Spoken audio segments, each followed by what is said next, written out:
পিসি gaming আপনারা start করবেন, তাহলে আপনারা কিরকম সেটআপ চিন্তা করছেন? Either budget, mid range, expensive. তখন আপনারা চিন্তা করবেন যে কোন কম্বিনেশনসগুলো আপনার জন্য ভালো হতে পারে। আমি একটা কম্বিনেশনস নিয়ে কথা বলবো। হতে পারে এটা একটু পুরনো, বাট স্টিল বেটার পারফরমেন্স দিচ্ছে with most of the benefits. শুরু করতে হয় প্রসেসর নিয়ে।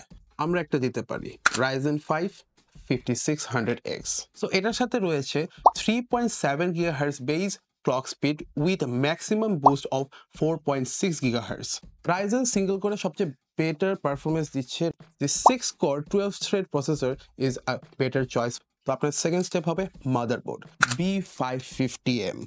আমার Ryzen 5 এর সাথে আমি B550M টাকে আমি অ্যাড লিস্টে করব। এটার সাথে রয়েছে PCIe 4.0। সো আপনি ইন ফিউচার আপনার জিপিইউটাকে আপগ্রেড করতে পারবেন। আর এই মাদারবোর্ডের সাথে আপনি DDR4 RAM ইউজ করতে পারবেন। RAM যদি নিতে চান তাহলে আপনি 8 GB দুইটা স্লট হিসাবে নেবেন। So 16 GB will be enough. 16 GB RAM দিয়ে মোস্ট অফ দ্য গেমস চালাতে পারবেন। গ্রাফিক্স কার্ডের জন্য আমরা সাজেস্ট করব RTX 3060 Ventus 2X।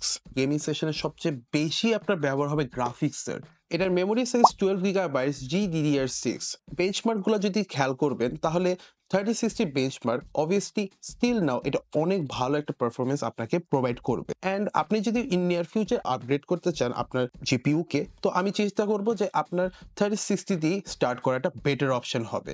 আমার বাজেটের মধ্যে আমি ম্যাক্সিমাম পারফরমেন্স দিতে পারি, তাহলে এটাতে শুরু করতে পারো। সো সেই অনুযায়ী আপনাকে চিন্তা করতে হবে যে আপনি কিভাবে আপনার সেট আপটা করবেন। বেটার পারফরমেন্সের জন্য আপনাকে মাথায় একটা জিনিস রাখতে হবে, আ বেটার বিল্ড।